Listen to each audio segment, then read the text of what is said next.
Welcome to the Joyful Nourishment Podcast, a place for conversations around all things food, eating, body image and nourishment. Here we'll explore and unpack all the things that gets in the way of us having a kind, compassionate relationship with food and eating in our bodies, and also how we can find our way back to joyful nourishment in our everyday lives. I'm your host, Lynn Thorstenson, a registered nutrition therapist and body image coach based in the west of Ireland, and I am so glad that you're here. Today, I wanted to talk about a topic that I find so incredibly fascinating when it comes to a relationship with food and eating in particular. And this is what I have decided to call this. It's like the many facets of hunger. And I'm going to explain a little bit what I mean by that. And I suppose I do want to say that this is something that I have both observed in my clinical practice over the years, but that these are concepts that I originally learned from Jan Chosenbay's work and her book, Mindful Eating. And also it is something that one of my mentors that I trained with many years ago, Diana Minnick, talked about in her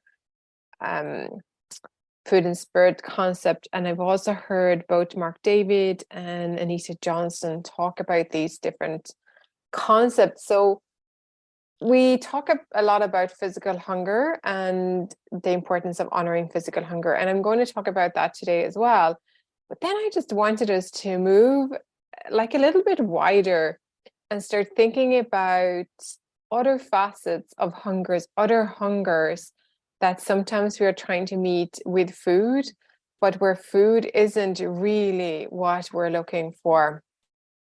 And how we can sort of, I suppose, move towards a place to distinguish, am I nourishing physical hunger, or am I rejecting that or depriving myself or my body when it's asking for food?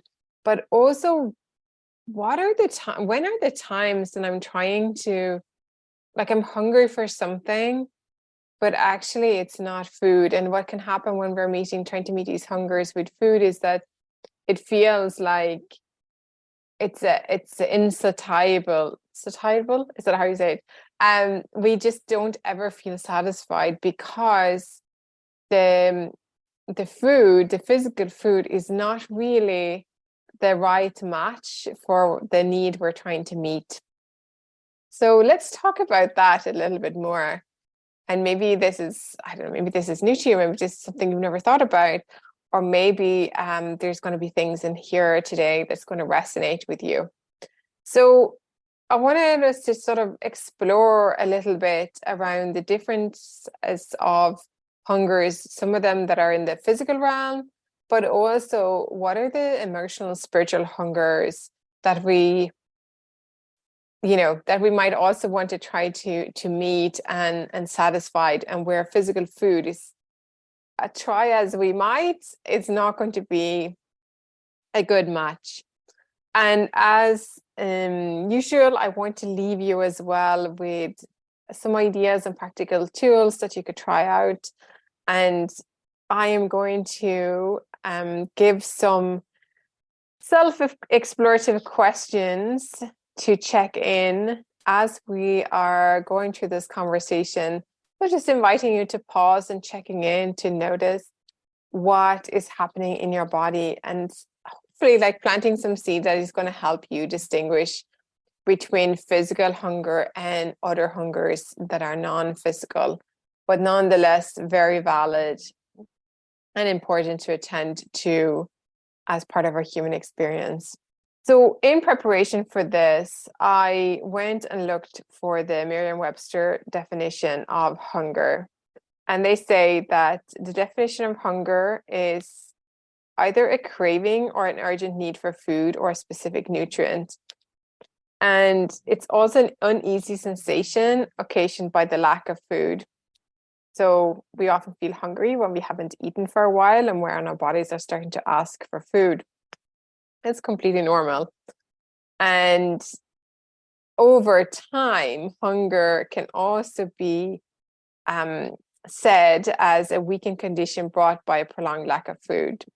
So of course we're going to get hungrier and hungrier the longer we go without food. And we're going to probably most likely be weakened as a result. And then hunger can also be a strong desire, at the same as a craving. And I'm not going to talk about craving in depth today, I think, but it's something that I really want to come back to. Maybe I'll do a short voice note on it. Maybe eventually I'll do a bigger podcast on cravings on their own and just take some time to do some more research around them. But we'll just talk about hunger as a broader concept than cravings today. You might have heard that we have different types of hungers, and I alluded to this already in the introduction of today. So we have physical hunger, which is what we often talk about in terms in the intuitive eating space, in the non-diet space, in the mindful eating space, that can be attuned to our physical hungers, can we honor and meet it in an appropriate way, which tends to be with food. But we also have emotional hungers. We have something that is called mental hunger, which is not the same as emotional hunger, and I'll explain what that is. And we have spiritual hungers. And the way I think about spiritual hungers and spiritualities is that it's also something that we are probably most likely needing as part of our human experience. But for me personally, spirituality is not the same as organized religion. So what you call or put into the spiritual realm is entirely up to you. But I do think it is something that innately we are longing and looking for as humans. And sometimes if it's missing, we might trying to satisfy that desire, that need, to other ways that may not fill it. But anyway, so the 9 hungers then that Jan Chosen Bays talks about in her book, Mindful Eating, is kind of an expansion of these physical, emotional, and spiritual hungers. So she talks about eye hunger and touch hunger and air hunger and nose hunger and mouth hunger and stomach hunger. She talks about cellular hunger, mind hunger, and heart hunger. And the two last ones, mind hunger and heart hunger, are more these that are connected to the spiritual and emotional connection. But we're going to dive into some of those. The other thing that I was also thinking about as part of today's conversation is really this mention and recognition that diet culture makes hunger bad. That being hungry or having an appetite, whether that's a physical appetite or an appetite for life, taking up space, is something that has become a bad thing. And diet culture is constantly telling us and reinforcing that being hungry or wanting things for ourselves or meeting our needs is a bad thing. And also that, because when we're doing that, we're seen as gluttonous, out of control. What else? Kind of, undesirable. So it's kind of an interesting one. And I think if we were diving deeper into diet culture, the history of diet culture, we'll know that it has roots in racism, in purity culture, in religion, and in oppressive structures in the patriarchy. That is, the structures that are designed for control of populations. So from that lens, I think it kind of makes sense. But if we've internalized this message that being hungry and needing food to take care of ourselves, so like that, meeting that very basic human need of food, that somehow makes us inherently bad or wrong or out of control, our bodies being out of control, I think we'd have to sort of sit back and think about, okay, but is that really true? Your physical body has an ongoing request for food as nourishment, simply just to function and exist. So my question is like, what if it wasn't bad? What if being hungry, or what if having desires and seeking pleasure in ways that feels or felt life affirming, what if that wasn't a bad thing? What if that was actually part of embracing our human experience and in ways that are enriching it? So one of the things that I often talk about with my clients, particularly people who are struggling with binge eating, emotional eating, overeating, and feeling out of control around food, is this diet deprivation binge cycle. And I wish that I could put a graphic up in front of you here, because I think the visual representation of this really, really helps. And I probably will try to link to some kind of graphic somewhere, or insert it somewhere, or I don't know, we'll work it out, or just go and Google the diet deprivation binge cycle, and you see a vast array of different iterations of what I'm about to explain. So we have this inbuilt physiological mechanism that is helping us to stay alive, that if food hasn't been available for a while, when it becomes available, we are designed to eat quicker, more of it, because from our body's perspective, it's not sure when food is going to be available again, because it's just had this experience of lack of food accessibility, or if it's prolonged, a sense of famine. And this can be self-induced through dieting, or can be a lived experience of food insecurity. But when we are trying to control our food intake through dieting, and we're not eating enough because we're trying to manipulate our body size, for example, it is not the binge eating or the overeating that is what's the at the root cause. It's the restriction that's at the root cause. So what tends to happen is, at some point, we start restricting, whether that's for whatever reason. It can be because you want to control your weight, you want to feel better in your body, or you're just simply trying to be, quote unquote, healthier. So you start taking out some food groups, or you start reducing the amount of food you're eating.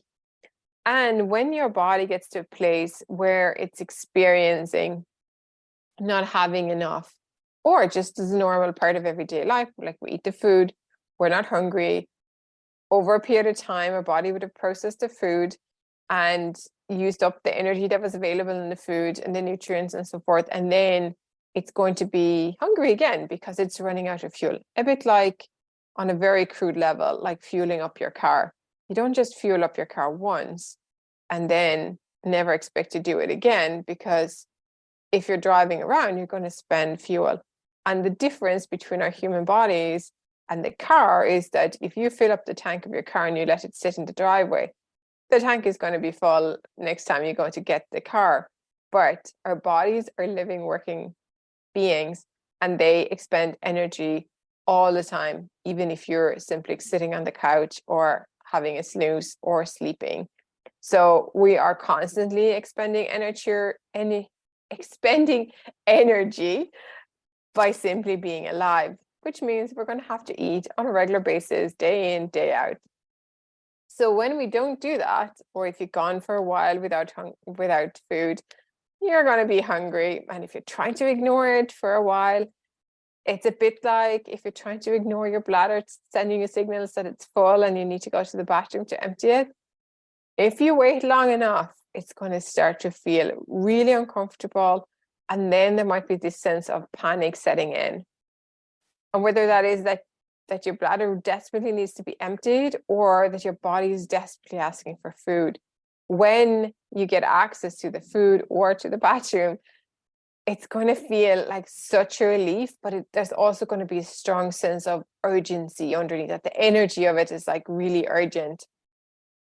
So when this happens from when we have, say, restricted or even gone for like half the day without food, and okay, sure, it doesn't happen to everybody, but for a lot of people, when they have, say, had a small lunch and they come home from work and they're just so hungry and they're starting eating all around them while they're cooking and preparing dinner.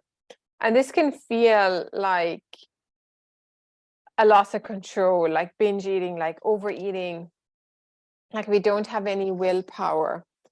But a big part of this, what's driving this, is physiology that we're trying to fight or override.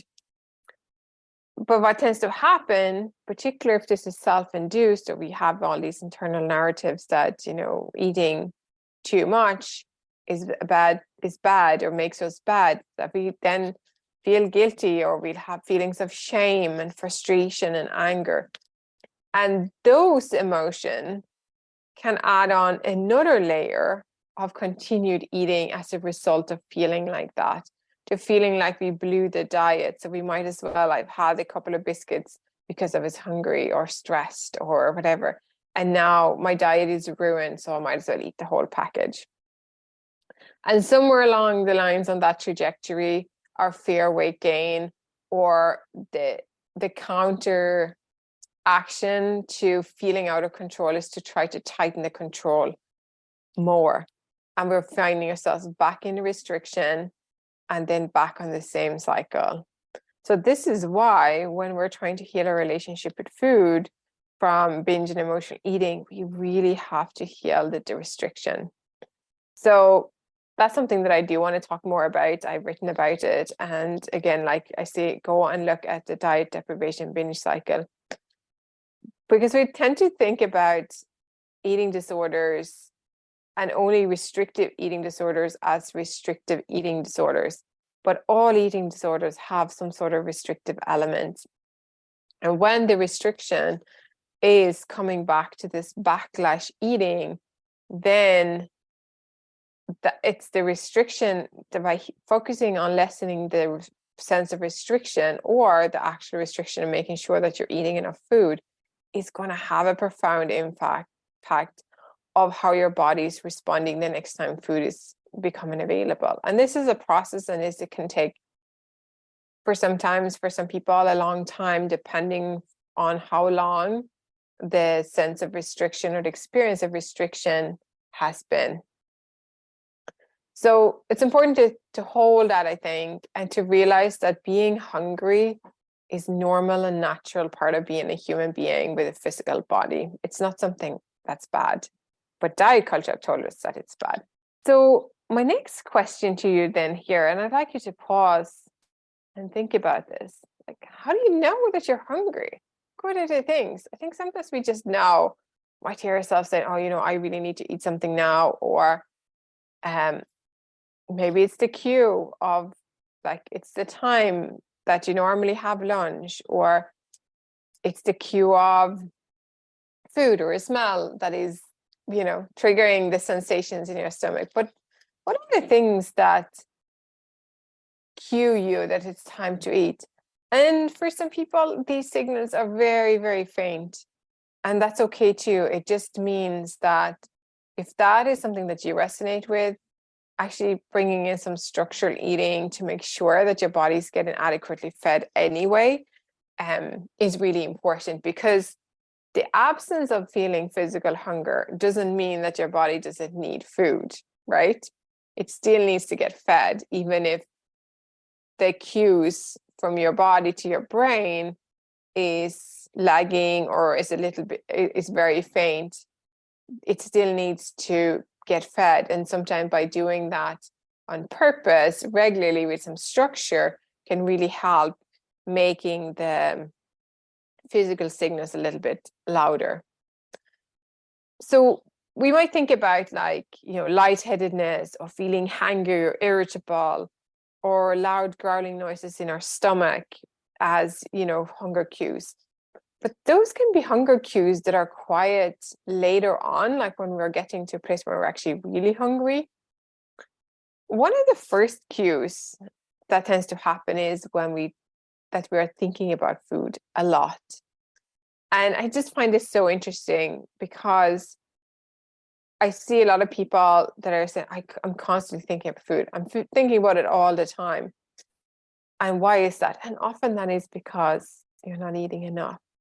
And when I sat and thought about this for myself, I was like, yeah, I used to think about food all the time, even when I thought my relationship with food was quite good. Because 10 years ago, I had a food blog, and I used to think it was so exciting to come up with new recipes and new combinations, which it was. But I have noticed over time that I don't have any creativity for cooking or experimenting in the kitchen if I've just eaten, or if I'm consistently eating, enough and regular, and don't let myself get too hungry. It's like, oh, it's not that interesting to be thinking about food because it's not a necessity.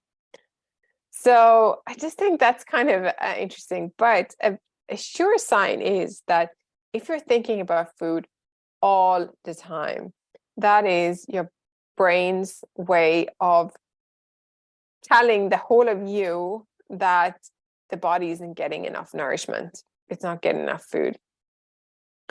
And then, of course, as we get hungrier and hungrier, and we're trying to override our physical hunger, we might end up with headaches, shakiness, feeling really anxious, having a lack of energy, being hangry. And other things that I've also noticed that people say as they're increasing their food intake is that their headaches went away. They have more energy, they have better power, an ability to concentrate. They actually don't feel as anxious. They have more capacity to deal with their emotions, or the emotions don't feel so overwhelmed. So that was telling us that if our brains, not just our bodies, but the brains as well, which require a lot of energy to function well, if they don't have enough, we're just not going to function as well. So it has made me think about that a lot of the things that we see, and when we are maybe, focusing on energy and stuff, that it's so important to start from that very basic place. Am I eating enough food? Full stop. Am I eating enough? Is the food I'm eating giving me energy, my body, my brain, so that I can function well? And often we actually need more food than we think, which is another thing that's really interesting. So just maybe something more to think about.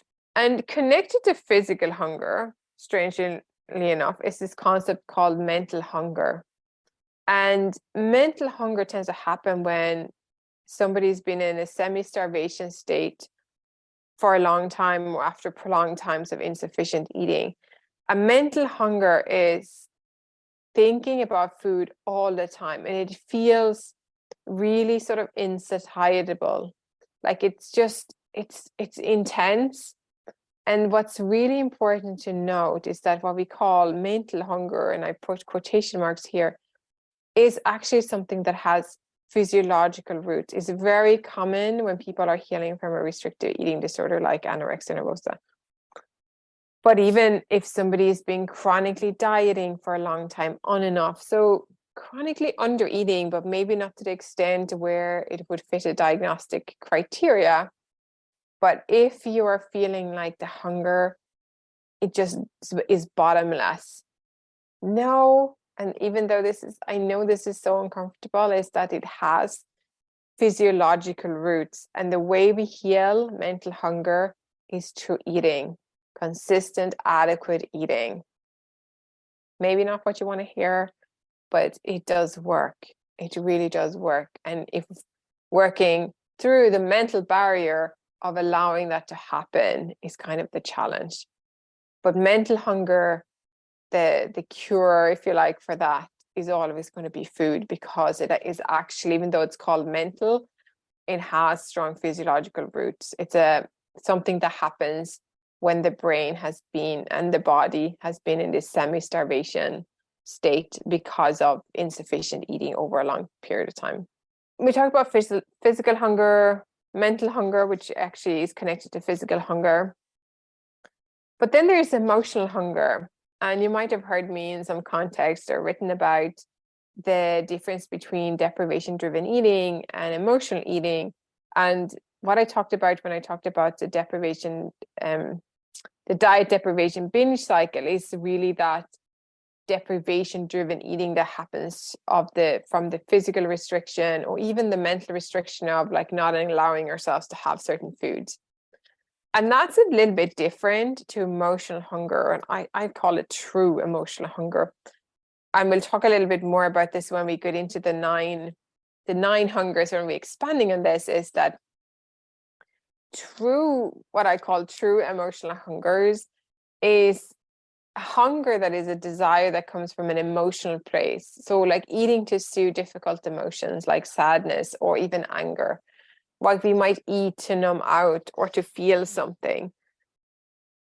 And that I think that's what most of us think about when we think about emotional eating or we think about binge eating, that it is eating in response to emotions that are difficult to deal with, or that we're lacking other tools or practices to be with, or we are in a place where we need to build up our capacity to be able to be witness and be with these more stronger emotions.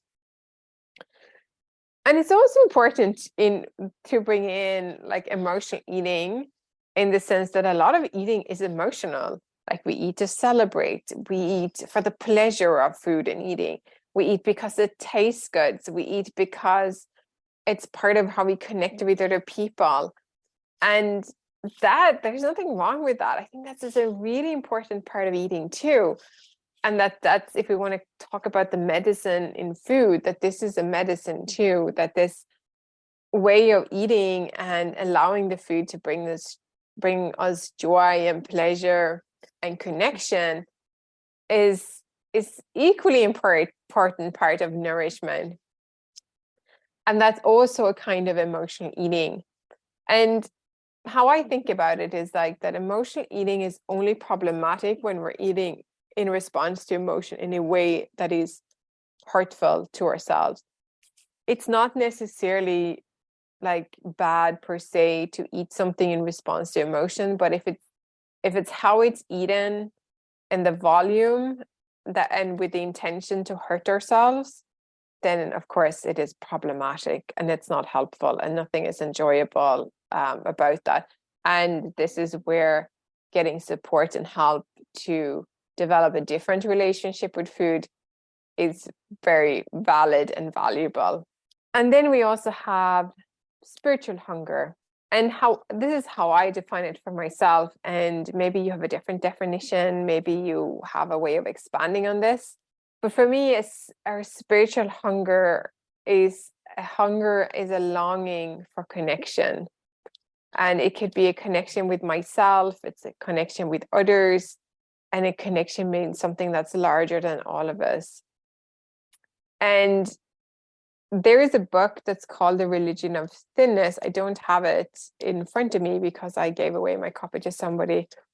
But it's a really interesting book that kind of talks about how diet culture tells us that this longing for connection, or for connection to something greater than us, or even within ourselves, can be achieved through the religion of thinness. And it's a book written by a woman called Michelle Levica, who comes from a religious background, and she's a scholar. And it's really, I think the work is really interesting and fascinating in this, that sense of that innate sense to belong to something, to belong to ourselves, to belong to the world. If we can't have that, if we don't get that need met somewhere, the diet culture or the desire to be thin, to fit in, to belong, or some like giving us a sense of purpose, I suppose, can step in to fill that void. So that's also something to, I think, hold. But yeah, is that helpful? Is there other ways that we can find true belonging and true purpose for ourselves and our lives outside of something external? And I think when we go on a journey of healing our relationship with food, eating in our bodies, a lot of this work in a kind of a larger context actually becomes about finding those very things that, if we leave diet culture behind, well, what are the things that I actually want to connect to? How do I get to a place of reconnecting back to myself, and all of those things? I think maybe that's a conversations for a different time, and dive a little bit deeper into that, because I think about this healing work as a way of coming home to ourselves. That's the very esoteric, larger kind of overarching theme of this work. But in the trenches, of course, it can look, more nitty gritty. Are you eating enough? What's difficult with this? How do I stop binge eating? How can I be with this emotion? What am I actually feeling? All of those things. So let's dive into the 9 hungers then. So we've talked about physical hunger, mental hunger, which is connected to physical hunger, emotional hunger, spiritual hunger. And then in her book, Mindful Eating, Jan Chosen Bays expands on these. So she talks about eye hunger. And you probably have experienced eye hunger. It's like when you see something like a picture, or, in the early days of Instagram, it was just like a complete feast for the eyes, with just seeing all these visual appealing plates and colors and textures. So eye hunger can be a door in to, to set up the sensors for our bodies to kind of notice, are we actually in a requirement for physical foods? But we can also satisfy our eye hunger by creating visually appealing meals, like around colors and textures and table settings and the ambience.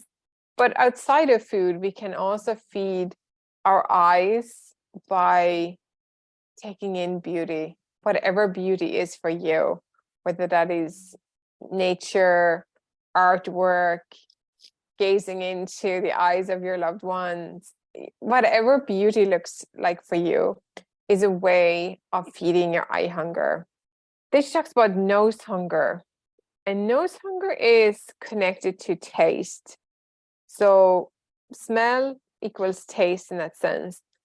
And nose hunger, of course, I noticed when I had COVID a few years ago that my sense of smell went for a while. I can't remember if it was for 2 weeks or something. And how much, when I couldn't smell anything, which meant I couldn't really taste anything, I could just notice the textures, how important that sense of smell and taste was for my overall eating experience. It was like I could feel my body asking for food, but I really had no desire to eat because it was so boring and not particularly interesting. So it just made me realize and really appreciate how important the taste experience is for my pleasure of eating. And maybe you've also had this experience if you go, say you're out in town and you just send this from a bakery and stuff. And it's like, even if you're not that hungry, maybe you're just eating, but it's like the senses of smells can just trigger something, and all of a sudden you can feel your mouth water. Or there might be smells of food, a sense of food that's bringing you back to a memory from your childhood, something that's positive or something that's negative. It's just so interesting, I think, with how the smell and taste functions for our experience with food. Ear hunger is really about the sounds we connect to food, and also how noise and sound levels can affect how and how much we eat, as well as our perception of taste. So apparently that it's been shown that loud noises can make us eat at a faster pace, or even at even more food. So maybe loud music in restaurants would make us eat quicker and more foods. To be honest, for me personally, it's not something that I would make my eating experience very enjoyable. There's another thing that I think about as well as this sense of ear hunger, is this food thing. So those ads where they're opening a can of soda or Coke or soft drink, as we say here in Ireland, and you hear that psh, and it's like, it's the noise, and the noise of that, or the sound of that opening, we have made these brain connections that that noise or that sound means like a cold, crispy, tangy drink, for example. So including that in the ad, that sound, has just makes us think about the food much more, and the association that sound has with, taste experience we've had in the past. So, is there any kind of sounds that connect you to the food or evoke any desire to eat? And maybe there's sounds that really puts you off as well. Like for some people, like listening to other people chewing is like really irritating. And for somebody else, like, they don't pay attention to that whatsoever. So ear hunger is all about that sound. And of course, other ways of feeding our ears is to just pay attention to listening to sounds of nature, listening to other people talking, and just being a really attentive listener, or feeding our ears sounds that is pleasurable to you, like music that you really like. And of course, that's completely subjective. But that's another way we can feed our ear hunger, so it has nothing to do with food. Then we have mouth hunger. And mouth hunger is often, I think, what's thought about when we talk about practicing mindful eating. And this is mouth hunger is about paying attention to the taste and sensations in the mouth. What's happening in the mouth when you're eating? And when we're eating more mindlessly and our attention is way elsewhere, we're just not paying attention, often we don't have that taste experience, and we might eat things that turns out we don't actually enjoy that much. We don't enjoy the flavor of them all that much. And we might eat, without thinking about it. And it's like when we are paying less attention to our eating experience of what's happening in our mouth, it's easier to just keep eating. And it's almost like, even if we've eaten a volume of food that is, say, like, that gives us a sense of fullness, that seems adequate, it's almost like if our brain hasn't had that experience of being connected to our mouth hunger and the taste, that it just hasn't really recognized or registered that we've got fed. So spending some more time being present for that experience. So spending some time being more present with that experience can both help you to, enjoy the food more, enjoy the eating experience more, but also help your brain kind of catch up between the nourishment from the food, but also register the experience that it's happening. And then I think sometimes it's like, I'm for one, I guess quite strong mouth hunger, in the sense of like the novelty of tasting things and just enjoying the pleasure of eating through taste. It's so important, like I said. But if we're constantly wanting to put something in our mouth to kind of stimulate that, it might be that we're looking for kind of a continuous hit. And often what you might find is, when you're paying attention to this, is that some foods give you that excitement for the first few bites, and then it peters out, and it's just never repeated. Even if you're on the 10th or 20th crunch or crisps or bite of whatever, it's never as exciting as the first one.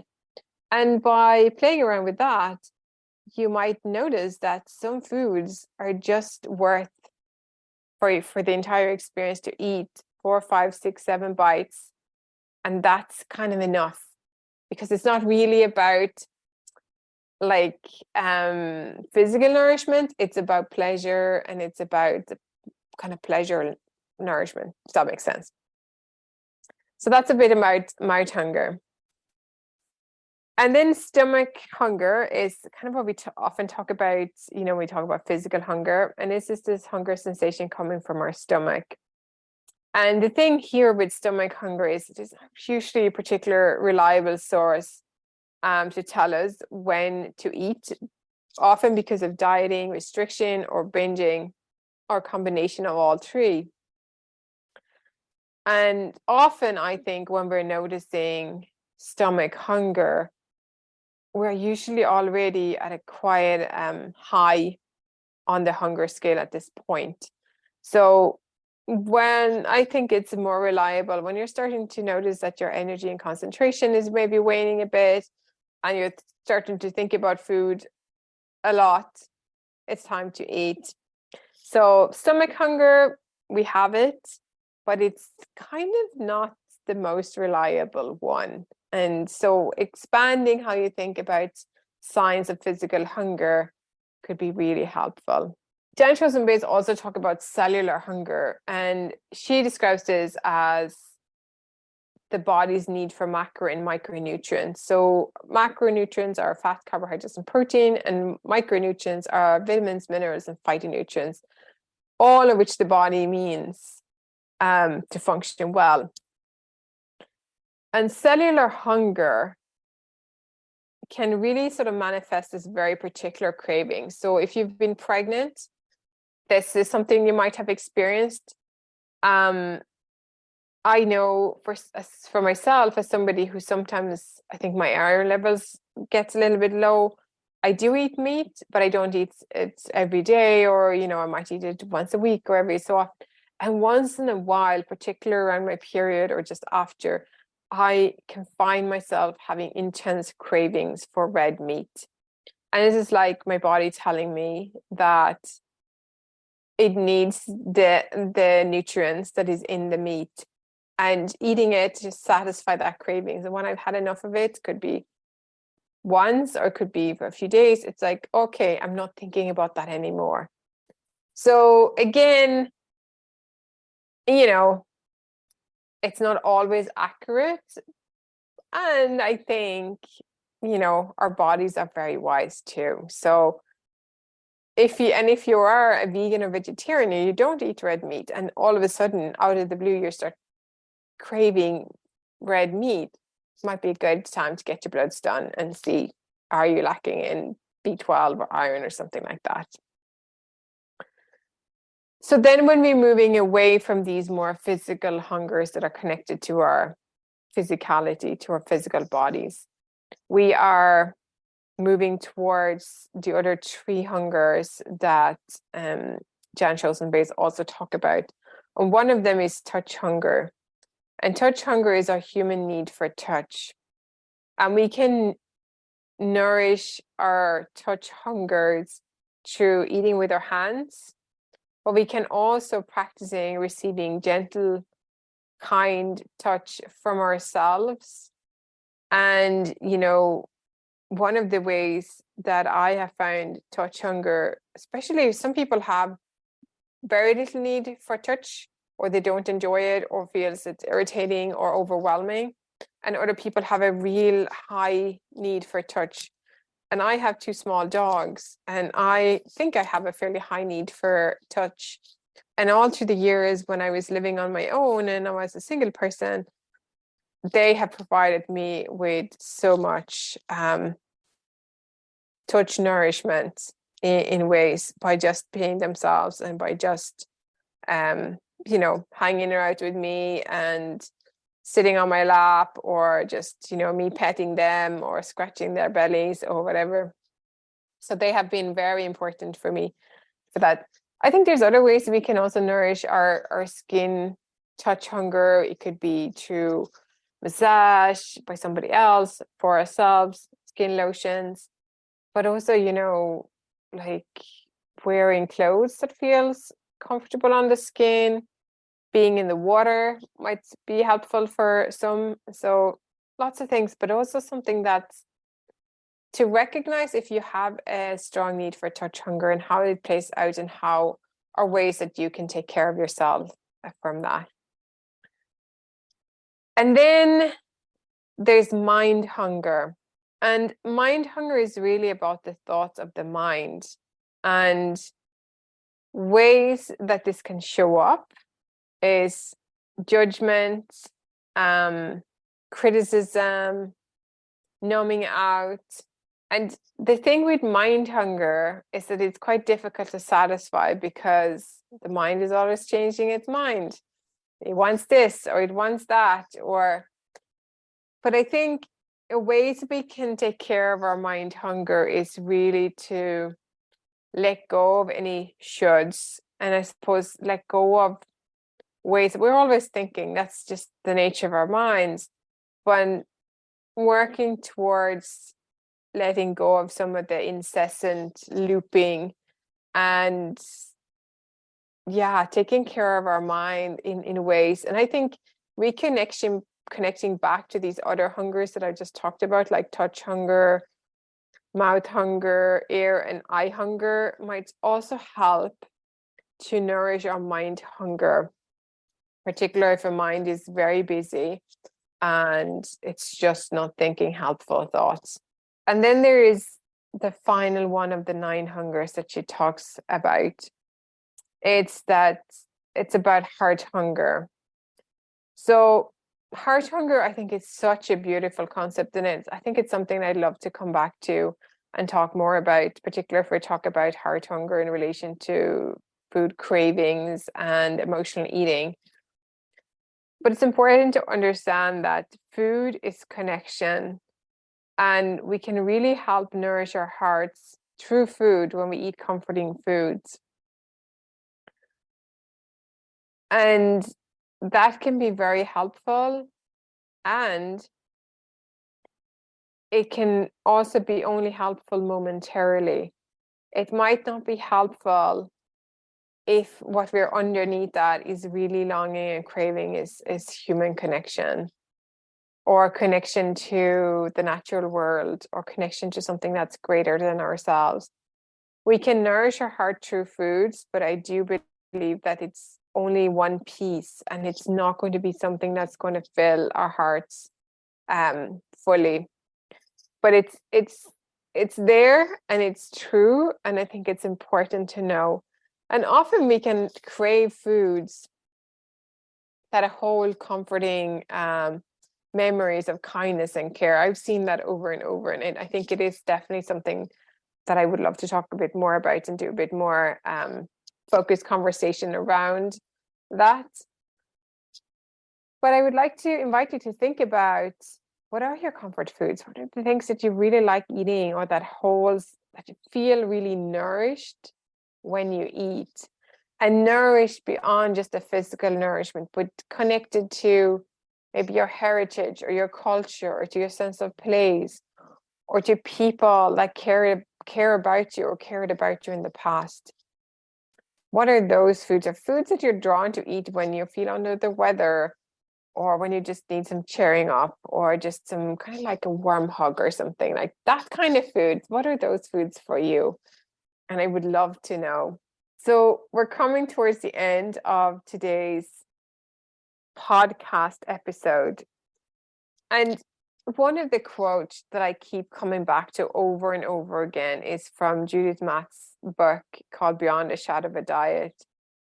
And she says in that, and actually I'm not sure now, I'm thinking about it, does she quote somebody else? But anyway, the quote from the book is, each time we eat, we are conveying an important message to ourselves that we have needs, and that these needs can be met in a reliable fashion.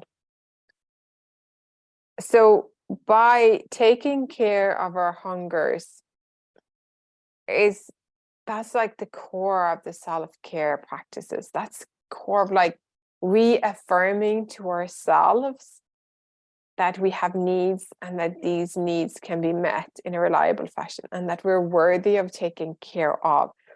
It's kind of it's a way that we build body trust with our bodies, and particularly if we've been disconnected from them for a long time. So by doing these acts, by eating regularly, or by eating something that's giving you comfort, or pleasuring your eyes with beautiful images or beautiful sounds, you're taking care of yourself, and you're reaffirming to all of you, to the whole of you, that you matter. You matter.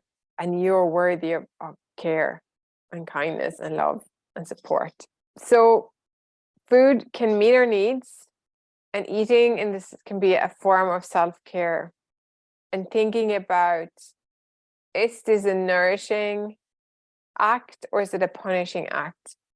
And food can be either or, like the same type of food can be nourishing or it can be punishing depending on the context and the intention behind it. So the food itself is just food, it's moral neutral. It's the intention behind it that makes it nourishing or punishing. So I think I'm going to actually wrap it up here. There's more to say in this topic. I do want to come back to it, but I think that this conversation has been long enough, and I would love for you to share some of your favorite comfort foods, if you like, with the community. I would also love if there's something that stood out to you from this conversation today that I have shared that sort of resonated or that felt like new, or that I never thought about that like that before, but that makes sense. I would love to hear that, because it's just really lovely to hear and have conversation around these kind of topics. And I think this part of the many different facets of our hungers is, for me, what makes this work so exciting.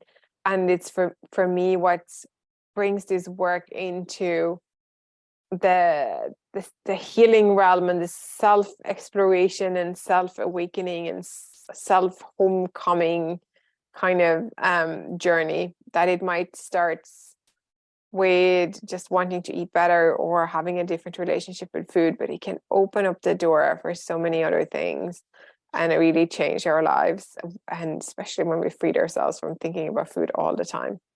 What else can we be thinking about? What else can we do with our lives when we're no longer focused on manipulating our bodies into something they don't really want to be? Anyway, that's enough for me today. So thank you again for listening. Thank you for listening to Joyful Nourishment. This podcast is produced solely by me with no financial backing, and your support means a lot to keep this project going.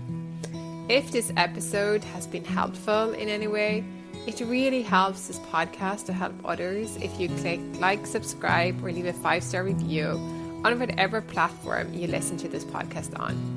And of course, you can also subscribe so that you won't miss any future episodes.